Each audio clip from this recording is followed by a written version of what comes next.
Hello, everybody. Scott Golden here with the NWA review for the 7th of December 2021. This is off the second Hard Times event. The post Hard Times edition of Power opened up with footage from the show, basically showing Matt Cardona coming into the NWA, surprise appearance and going after Trevor Murdoch. Cardona's distraction allows Mike Knox to the low blow running boot on the champion. Cardona then held up 10 pounds of gold briefly before placing it on top of Murdoch. Anyway, Joe Galley, Tim Storm, and Velvet Sky are on commentary. And Colby Carino and the Fixers, Jay Bradley and Wrecking Ball Legursky defeat Victor Benjamin and OGK, Matt Taven, and Mike Bennett. Not a fan of six-man tag team matches, but it gets a lot of people on the show.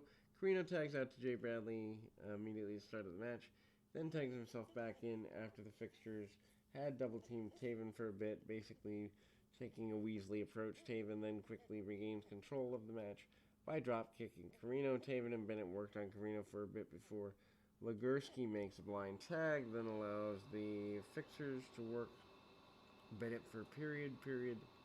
Then Bennett's been beaten up enough. Carino tags back in, gets a 2 count after Colby crush senton.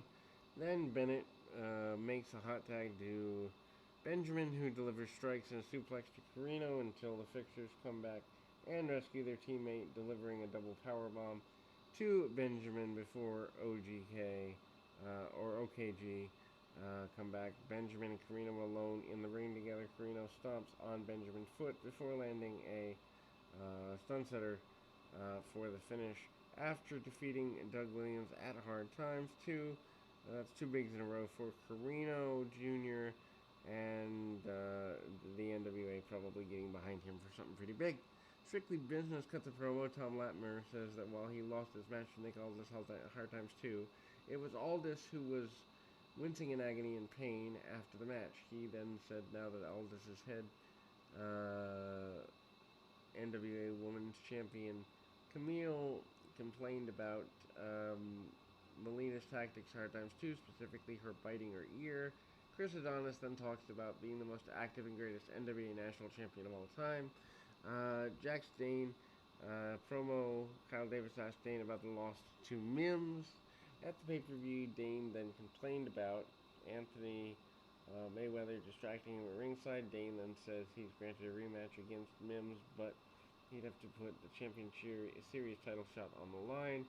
Tom Latimer defeats Miguel Robs, and then Latimer goes for Fall Driver early on Robs and counters into the same pinning combination that Aldis used to beat him at Hard Times 2. This sets Latimer off, and then he gets aggressive afterwards. Latimer hits a bunch of suplexes, and a Fall Driver for the win. Gemicide defeats Paola Blaze. The two were teammates in the Fatal 4-Way Tag Team match at Hard Times 2. They're managed by Taryn Tyrell at ringside. Blaze felt this wasn't a good idea for Gemicide to cash in the Champion Series title shot at Hard Times 2. She wanted to wait for a different opportunity, and this leads to the match. That's at least what we're told. Blaze offers a handshake to start the match, but Gemicide clamps down on that and then goes pretty hard into the hand, delivering a couple of knees to her opponent's midsection. She then dominates for the rest of the match. Terrell kept saying we can use her to Gemicide, which I guess is in reference to Blaze. Gemicide hits chokeslam, and Natalia Markova comes out of nowhere, distracts the referee. Blaze then rolls up her opponent, gets the win. Gemicide then hits a big side slam for the victory. Gemicide is being built up, and probably will go with Camille at some point. The Hex Homicide and Lebellion promo. Mae Valentine standing ringside with the women's tag team champions. The Hex, not exactly a huge thing there. Anyway, the Hex, Homicide, and tag team champions La Rebellion. Homicide said he plans on winning the junior heavyweight championship, which I hope doesn't happen. Homicide way over the hill as far as that goes. And then the La Rebellion said they feel great because they had one of the best matches of the night at the pay-per-view, and said that Hard Times 2 they had to defend their titles against 3 other teams, which was a little excessive. And Marty Bell said they were fighting champions. I'm not necessarily sure I agree with all of this. Anyway, Tyrus, Austin Idol, Jordan Clearwater, and Black Jeeves promo. TV champion Tyrus talks a lot of trash about defeating Cryon on Hard Times 2. Then Davis tells Tyrus that Chiron wants a little bit of his time. Masked Man comes out and thanks Tyrus for allowing him to learn something about himself. Chiron then mentions that he is the son of a former NWA champion who drew a confused look from Idol. He then said his father never taught him the lesson growing up, and insisted he sought them out by challenging guys like Tyrus. Cryon then asked for a rematch, and Idol and Tyrus said they'd get back to him. Chiron's the son of an NWA champion, and everybody's curious who that may very well be. Nick Aldis, Mickie James, Doug Williams promo. Davis interviews Mickie James and Aldis next. James thanks Kiera Hogan for her match at Hard Times 2 and everyone for being so supportive. Not necessarily a fan of the thanking the fans concept. The fans are one thing, your opponent is another.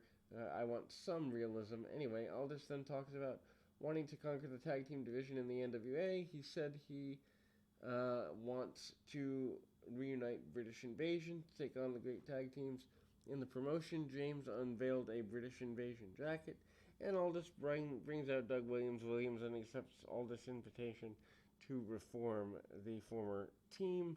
I don't know how much that gets over in the NWA, in the sense that that's assuming that people watched TNA when British Invasion was a thing. After that, British Invasion will be entered into the tag team division, and perhaps we'll even have them compete in the Crockett Cup 2022.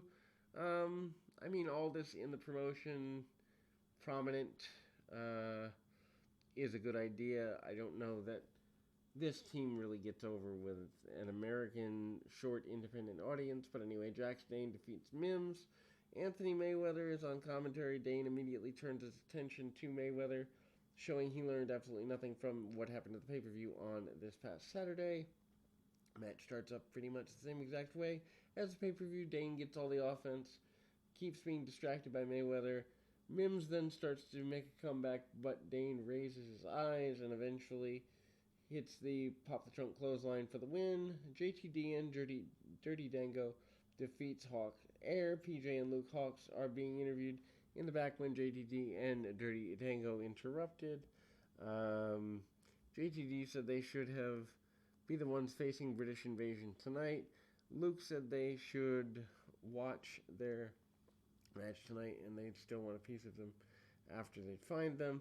Trevor Murdoch promo comes up next here. Sure is a lot of promo. Murdoch complains that after every win, somebody always hits him from behind. He says that Matt Cardona wants a shot at the NWA World Championship. He should come to him directly. This brings out Aaron Stevens for a reason that isn't very clear. Anyway, Stevens congratulates Murdoch on being a champion Harley Race would be proud of. He then again reassures the crowd that he's never been better and that his partner Curtis has helped him see the light. Stevens just left. Evidently that's all he needed to say in that given moment. Anyway, we move to British Invasion. Aldis and Williams defeating Hawk Air, PJ and Luke Hawks. PJ and Williams start the match. Technical wrestling very early. Aldis and Luke then speed up the pace and then both entered. PJ tags in shortly after. British Invasion ends up isolating him for a period of time. PJ then manages to suplex Williams and then tag out. Father Luke comes in, hits a series of moves on Aldis, ending with a spinning heel kick. Aldis then tags out to Williams, and the British Invasion hit a double neck breaker for a near fall. They then continue things going forward there, and Williams hits the Chaos Theory on Luke for the win. Before the show ends, Joe Galli gives us an update on the Pope. He said Pope is recovering from a concussion and won't be cleared for a few weeks. Joe Galli then shows us footage of Cardona throwing Pope into a Steel Steps Hard Times 2. Then they showed a still shot of this. Basically a good show, and actually proof that a real wrestling show without a bunch of overdone high spots can be entertaining. We'll be back with more right after this.